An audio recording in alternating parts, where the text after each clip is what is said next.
मैं इस फोटो से आगे जा नहीं सकता। मेरी बेटी का मर्डर है और इसमें सबकी राय। 7 बजे उसने दरवाजा खोला, बेटी मेरी लटकी हुई है। और बदबख्त आदमी, तू बच्चों की माँ को तू उतारता तो सही। मैं मानता नहीं हूं, अगर इनके बकौल के खुदकशी की है तो वो बच्चा 4-5 घंटे रोया ही नहीं। ना मेरी बीवी ने खुदकशी की है, ना कोशिश की है, ना मेरी बहू ने की है। बेटे के मुतालिक मैं कोई बात करना नहीं चाहता, वो मेरा पर्सनल मैटर है। बिल्कुल। पुलिस क्यों नहीं जो आउट ऑफ द वे जाके इस तरह की इन्वेस्टिगेशन कर रही?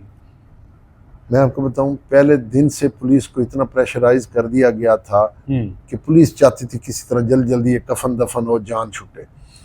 यार मेरे फैसला ही नहीं हुआ। मैं इतना, जिस बच्ची का पता चल जाए कि बाप को कि वो मर गई है, ससुराल में उसको मार दिया गया, और जो उसकी लाश की हालत देखी, मेरे पास टाइम था कि मैं थाने चला जाता बेटी की लाश छोड़ के।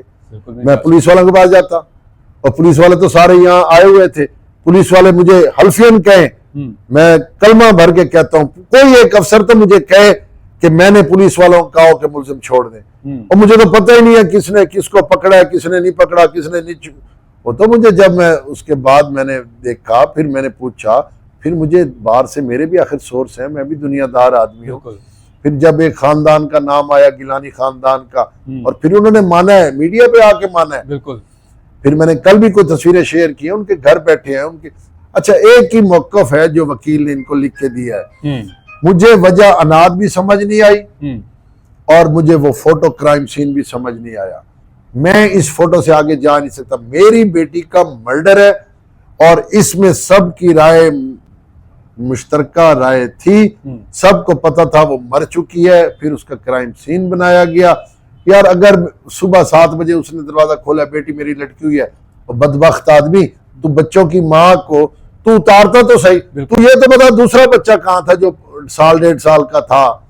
उसके बारे में क्या कहता है कि वो बच्चा कहाँ? उससे कोई मौकफ नहीं है उनका। वो बच्चा कहाँ था जो माँ, अगर कमरा लॉक था। हाँ। मेरे पास अभी 20 दिन से बच्चा है, हर आधे घंटे बाद वो उठता है। उसको चेस्ट का प्रॉब्लम है, इसको भी पता होगा बदबख्त आदमी को, उसकी फैमिली को भी पता है कि उसका एक फेफड़ा खत्म है, मेरे छोटे बच्चे का। उसको सांस की तकलीफ है, समझ आइए। तो वो हर आधे घंटे बाद रोता है। अगर मेरी बेटी ने, मैं मानता नहीं हूं, अगर इनके बकौल के खुदकशी की है तो वो बच्चा 4-5 घंटे रोया ही नहीं और सुकून पड़ा रहा, उसकी किसी को फिक्र ही नहीं थी। और जब गया दरवाजा खोला तो बच्चा कहाँ था? दूसरा बच्चा बताए कहाँ था? वो तो माँ के पास था, तू बड़े बेटे को ले गया। उसका फीडर कहाँ था? बिल्कुल। उसका रात का सामान कहाँ था? जो रात माँ के साथ बच्चा सोया है, उसके पैम्पर, उसका दूध, उसका फीडर, वो कहाँ था? पूरे कमरे में मुझे दिखाएं कहाँ है। जितनी तस्वीर मैंने देखी है मुझे तो नजर नहीं आया। अगर फोरेंसिक वाले कोई बना ले, कोई फोटो शोटो कोई और। सर, मुलजम अली रजा ने ये भी आप पर इल्जाम लगाया कि कुछ अर्सा पहले आपके बेटे ने भी खुदकशी की, फिर उसके बाद आपकी जो बहू है उसने भी खुदकशी की, और उसके बाद आपकी अहलिया ने भी 3 बार अटेम्प्ट की, लेकिन वो पकड़ी गई। बाज एक दफा तो पंखा जो है वो टूट गया। ये जो इल्जाम लगाए गए हैं, या जो आपके बच्चों ने खुदकशी की थी, वो क्यों की थी? ला हौल वला कुव्वता इल्ला बिल्लाह। ना मेरी बीवी ने खुदकशी की है, ना कोशिश की है, ना मेरी बहू ने की है। बेटे के मुतालिक मैं कोई बात करना नहीं चाहता, वो मेरा पर्सनल मैटर है। मेरा बड़ा जवान नुकसान हुआ है। बाकी जो कुछ वो कह रहा है वो भौंक रहा है। अगर चले हम सब जी खुदकशी करने वाले हैं, ठीक है, 4.5 साल मेरी बेटी उसके घर रही है। बिल्कुल। उसने अब क्यों खुदकशी की? जब उसने मेरे घर आ गई और इस बंदे ने तीसरी शादी की और फोटो भेज रहे थे और मेरी बेटी को चीजें आ रही थी, मेरी बेटी उस वक्त क्यों ना मर गई? या मेरी बेटी जब यहाँ से चली गई उसके बाद, चलो 4.5 साल इतनी खुश रही है, ठीक है, फिर तो इसका मतलब है उसका वो ज़हन चेंज हो चुका था। अगर हम साइको हैं, पागल हैं, खुदकशी बड़ा आम और बड़ा आसान काम है, तो इसका मतलब है कि खुदकशी का टाइम 4.5 साल बाद क्यों बन गया? 4.5 साल पहले वो बड़ी खुश थी, और बच्चे के थप्पड़ पे अल्लाह गवाह है। मैं अपने आपके इस चैनल के तवज्जुह से एक बात करूंगा, ए अल्लाह तू मेरा गवाह रही, ए सरवर कायनात, वजह तखलीक कायनात, ए मेरे आका दो जहां, आप भी मेरे गवाह हैं कि इस पूरे केस में ना झूठ बोलूंगा, ना रिश्वत दूंगा, ना किसी को सिफारिश करूंगा। मैं सिफारिश भी करवा सकता हूं, मैं पैसा भी दे सकता हूं, और मैं झूठ भी बोल सकता हूं। झूठ इसलिए नहीं बोलूंगा कि मैंने इंसाफ लेना है, मेरी बेटी की कब्र खराब ना हो। बिल्कुल। और सिफारिश इसलिए नहीं करूंगा कि मेरिट हो। रिश्वत इसलिए नहीं दूंगा कि मैंने अपनी बेटी का इंसाफ लेना है मेरिट पे। मैं अल्हम्दुलिल्लाह, मेरे पास दुनिया में हर माँ बाप ने मेरे लिए नहीं, उस लटकी हुई लटकाई गई बेटी के लिए आवाज उठाई है। बिल्कुल, बिल्कुल। आप भी दर्द दिल रखने वाले हैं, इतने धक्के खा के लाहौर से यहाँ दूसरी तीसरी दफा आ रहे हैं उस मजलूम के लिए। बिल्कुल। कुरान में सबसे पहला अल्लाह ने कहा कि मैं उसको माफ नहीं करूंगा जो शिर्क करेगा। अल्हम्दुलिल्लाह हम शिर्क नहीं करते। दूसरा जो सबसे बड़ा अल्लाह ने हुक्म दिया है कि जालिम को मैं कभी माफ नहीं करूंगा। मैं जालिम के खिलाफ हूं। मेरी बेटी मजलूम है, उसके कत्ल को मैं छुपने नहीं दूंगा।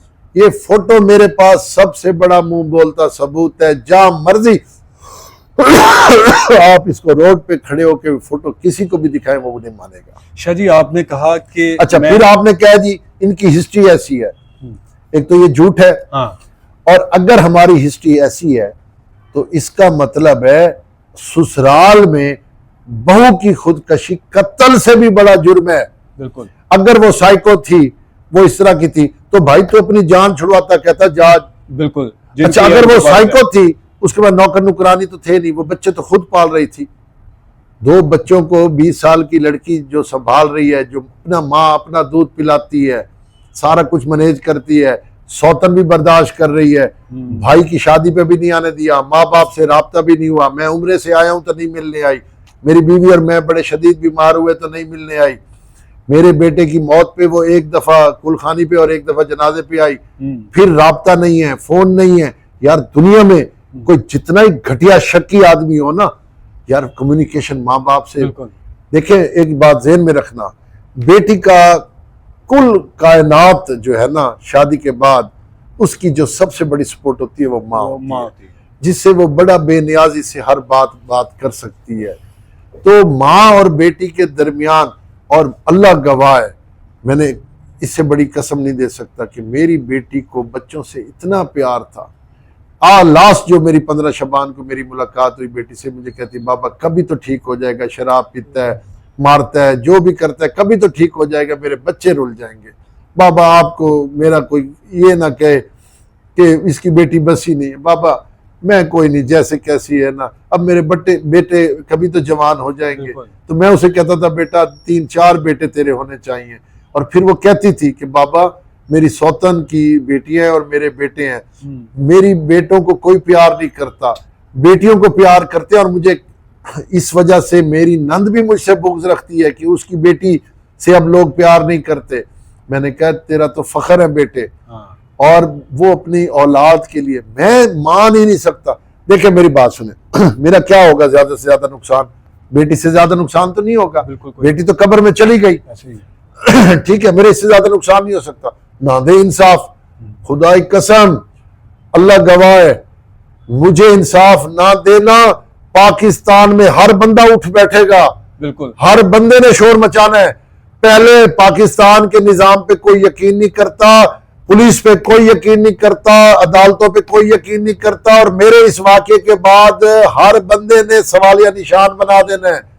अदलिया और पुलिस को अपनी इज्जत बचाने के लिए इस ट्रायल को ऐसा तरीके से करना है कि इसको मंतकी अंजाम तक पहुंचाएं, ताकि लोगों को सुख का सांस हो। वल्लाह बाखुदा इतनी बच्चियां, इतने वालिदैन मेरे पास आते हैं, वो कहते हैं हमें अपनी वही लटकी हुई आपकी बेटी की तरह, हमें भी अपनी बेटियों का फ्यूचर नजर आ रहा है। लोग डर गए, लोग सहम गए। आप कमेंट्स पढ़े, आप जो वीडियोस अपलोड हो रही है उन पे कमेंट्स पढ़े। कोई कहता है शुक्र है मेरी शादी नहीं हुई, कोई कहता है शुक्र है मैं खामद से जान छुड़ाई हूं, कोई बाप कहता है शुक्र है मैं बेटी को घर ले आया हूं, कोई माँ कहती है मेरी तो यतीम बेटी थी बड़ी अजियत में, आप बताएं मैं क्या करूं।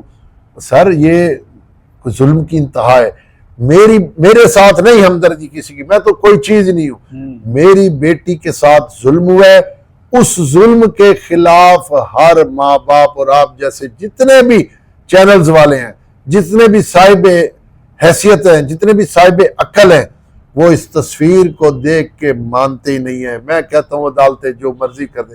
और यार मेरा तो मुलजम पकड़ा है, पुलिस वालों ने कहा जिसको जेल भेज दें और रिमांड लो, उससे बात करो प्यार मोहब्बत से। वकील जब सर पे 7 वकील बैठा है बिल्कुल और एसपी बयान ले रहा है जेआईटी में बैठ के, यार इसमें क्या उसने बताना है? कोई सर, आपको उम्मीद है कि जो जेआईटी बनाई गई है ये को आपके केस में को आपकी मददगार साबित होगी, या फिर वो जो मिसाल होती है कि गोंगलू पे मट्टी झाड़ने वाला काम है, कहीं ऐसा तो नहीं है जेआईटी भी करेगी? देखें, जो जेआईटी में अफसरान है ना, वो अच्छी शोहरत के हामिल है। उन पे कोई बात नहीं कर सकता, उन पे कोई आवाज नहीं उठा सकता। मैं इन जितने जेआईटी में लोग हैं ना, ऑनेस्ट आदमी है, ये तो मैं मानता हूँ। ठीक है, मैं उनकी ऑनेस्टी पे शक नहीं करता, मैं उनको जो ग्रिप में लिया हुआ है उस पे शक करता हूँ। आप ईमानदार आदमी हैं, ठीक है। अभी आपको मैं एक मिसाल देता हूँ। अदालत, आप किसी अदालत में जिन लोग, ये मेरी बात जरा नोट कीजिएगा कि जो भी सिविल जज या सेशन जज की अदालत में जाता है, लेफ्ट और राइट, रीडर और स्टेनो दोनों पैसे ले रहे हैं। बिल्कुल बिल्कुल, ठीक है। जज अंधा है, इधर नहीं देख रहा, इधर नहीं देख रहा। वहां मैं क्या राय रखूंगा उस जज के लिए जिसका रीडर और स्टेनो 200, 400, 500, 50 रुपए भी नहीं छोड़ रहे? तो जज बड़ा ईमानदार है, उसके दोनों आदमी पैसे ले रहे हैं। मेरी जेआईटी के लोग अफसरान ईमानदार और ऑनेस्ट जरूर हैं, लेकिन उनको आजाद कर दिया जाए, उनको आजाद कर दें, उनको फुल इख्तियारात दे दें। अब प्रॉब्लम क्या है?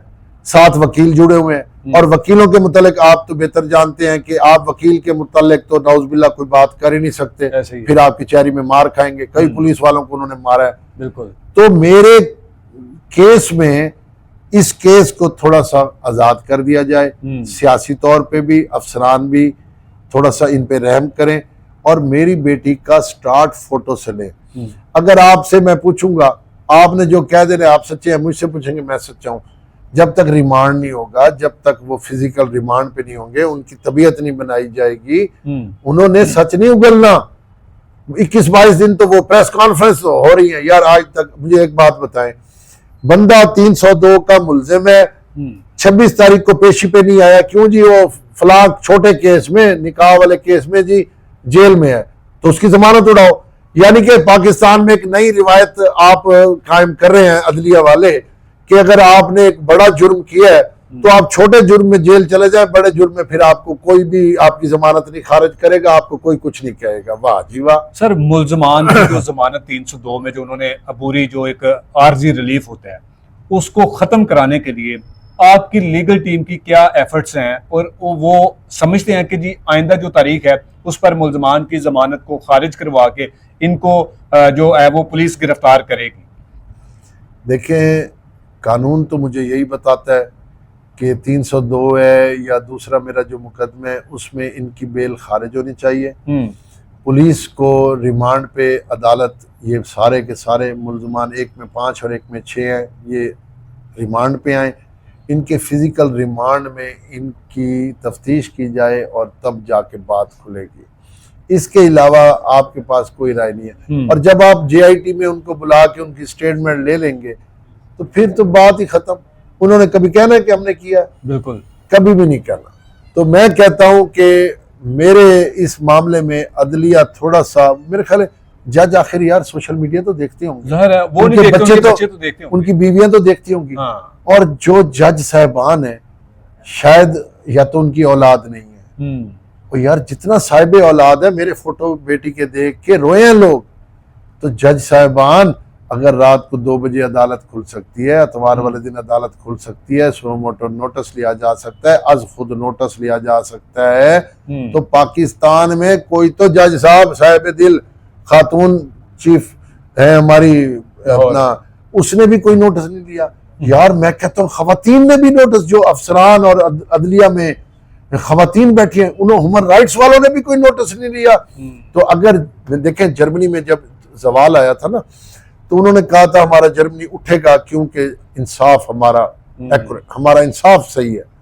तो जब हमारे मुल्क में इंसाफ नहीं होगा तो असदाबाद शाह की बेटी नहीं, ये हर उस बंदे की बेटी लटकाई गई है, क्योंकि जिन्होंने शादी करनी है, जिन बेटियों के नसीब हैं, माँ बाप के लिए सवालिया निशान है, मेरी बेटी का टेस्ट केस है, इसमें करार वाकई सजा दी जाए ताकि आइंदा किसी बेटी के साथ ऐसा ना हो। बड़ा शुक्रिया शाह जी, आपका बहुत शुक्रिया जी। बिल्कुल आपने एक बार फिर असद अब्बास शाह साहब का मौक़िफ़ सुना और इन्होंने बड़ा तफसील के साथ आपको बताया कि अब तक इस केस में क्या पेशरफ्त हुई है। अब तो इस केस की JIT भी बना दी गई है, लेकिन JIT ने मुल्ज़मान को तलब करके उनके बयानात को रिकॉर्ड कर लिया, जबकि मुल्ज़मान ने जो अपना मौक़िफ़ दिया है उनके मुताबिक ये कि उन्होंने ऐसा कोई भी गुनाह या ऐसा कोई भी जुर्म नहीं किया। लेकिन JIT जब इनको बुलाती है तो ये अपने सारे काम दाम छोड़कर जब JIT के रूबरू पेश होते हैं तो वहां कोई भी अफराद नहीं होता। ये हमारे कानून नाफज करने वाले अदारों पर एक बड़ा सवालिया निशान है। मुल्ज़मान की कल 302 में जो मुल्ज़म अली रजा और उसके जो बाकी घर वाले इस कत्ल में मुलविस हैं, उन्होंने अबूरी जमानत हासिल की है और कल उसकी पेशी है। अब देखते हैं कि क्या कल पुलिस इन मुल्ज़मान की इस अबूरी जमानत को खारिज करवा के जो बाकी के मफरूर मुल्ज़मान है उनको शामिल तफ्तीश करेगी। क्या पुलिस उनको गिरफ्तार करने में कामयाब हो पाएगी, या फिर पिछले जो शुरू से जो आप सुनते चले आ रहे हैं कि किस तरह से इन मुल्ज़मान की सरपरस्ती की जा रही है। और ये वो बाप है जो यकीनन इस मुल्क के पाकिस्तान में रहने वाला हर शख्स जो बेटी का बाप है, जो अपनी बेटी के दर्द को समझता है, महसूस करता है, वो जरूर इनके दर्द को समझेगा और इनकी आवाज के साथ लब्बाइक कहेगा। क्योंकि आज इनके साथ ये जुल्म हुआ है, ऐसा ना हो कि कल आपके साथ भी हो। और फिर इनकी आवाज बढ़ने के लिए तो आप जैसे लोग चंद खड़े हो गए, शायद आपके साथ कोई भी ना खड़ा हो।